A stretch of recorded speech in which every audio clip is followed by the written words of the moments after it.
L'appareil cardiovasculaire assure le transport du sang riche en dioxygène et en nutriments à travers tout le corps humain pour en alimenter les organes et les débarrasser de leurs déchets.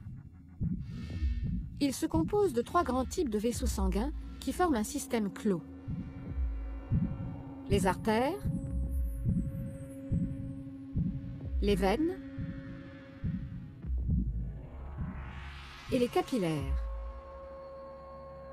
Ces 3 types de vaisseaux composent un ensemble de 100 000 km de long à travers tout le corps.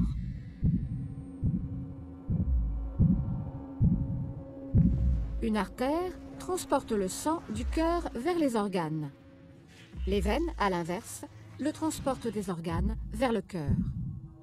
L'artère est donc un vaisseau partant du cœur. La veine, un vaisseau arrivant au cœur.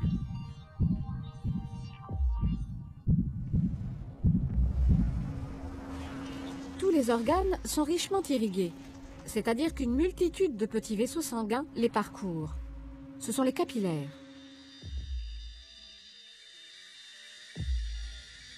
Les capillaires relient entre elles artères et veines dans les organes.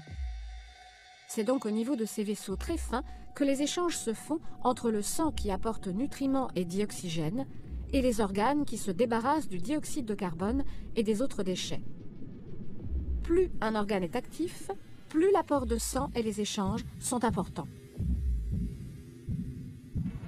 Les échanges ne sont possibles que parce que le sang circule en permanence dans les vaisseaux en sens unique.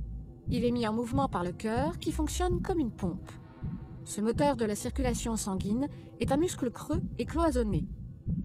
À chaque contraction, il propulse du sang dans les artères. Le cœur possède 4 cavités avec un côté droit et un côté gauche, composés chacun d'une oreillette et d'un ventricule. Le côté droit reçoit le sang pauvre en dioxygène. Le côté gauche, au contraire, le sang enrichi en dioxygène après son passage au niveau des poumons. Chaque contraction le propulse dans les artères. Au cours d'un battement normal du cœur, le sang pauvre en dioxygène, renvoyé par les organes, pénètre dans l'oreillette droite par la veine cave. La contraction de l'oreillette droite le fait passer dans le ventricule droit, qui, en se rétractant à son tour, l'expédie dans les poumons par l'artère pulmonaire. Après son passage dans les capillaires des alvéoles pulmonaires, le sang est enrichi en dioxygène et débarrassé de son dioxyde de carbone. Il revient alors dans l'oreillette gauche par les veines pulmonaires. La contraction de l'oreillette gauche le pousse dans le ventricule gauche, qui le propulse lui-même dans l'aorte pour être distribué dans les artères de l'ensemble du corps.